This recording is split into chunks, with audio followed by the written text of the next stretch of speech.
I would like to come back to an earlier point, if I may, too, and that is the notion that atheists are somehow the intelligentsia among us and so forth.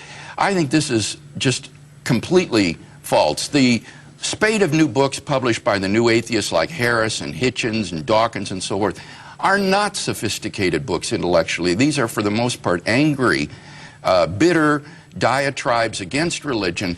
And while someone like Dawkins may be a good scientist in his field, when he begins to talk about philosophy and theology, he is merely a layman. And The God Delusion is a very unsophisticated book intellectually. As a philosopher, I was just appalled at the arguments he gives in that book. It is an embarrassment, really, I think. Well, I can agree, and I suspect Michael may as well. That I think he would, too. If you look at the reviews, this man is respected in his field. Yes. But this book, if you look at the reviews, they're quite damning. I used to work with Chris Hitchens. He's a bright guy. He's a fun guy.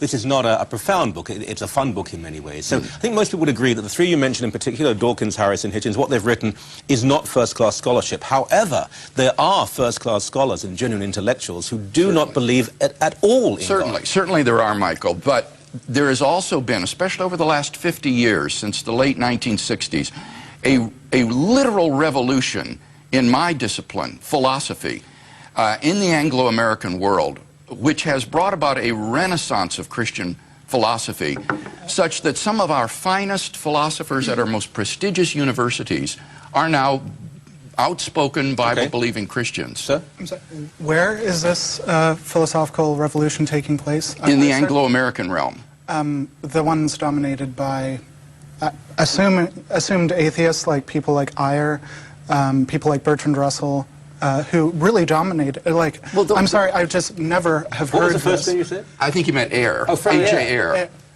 But that's a bygone generation, Michael. I'm talking about today. Okay, let's talk about people from today, like Quine, right? He's dead too. Well, he died only a couple of years, like so did Freddie Eyre, but I mean, let's talk about, let's name names, people like Richard Swinburne at Oxford University, Robert and Marilyn Adams at Oxford, Brian Leftow at Oxford, people like Alvin Planning at University of Notre Dame, Peter Van Inwagen, Dallas Willard, Eleanor Stump. I mean, I could go on and on naming names at top universities in America and England who are outspoken Christians, such that the face of my discipline, compared to the 1930s and 40s, when Russell and Eyre were dominant, has been utterly transformed.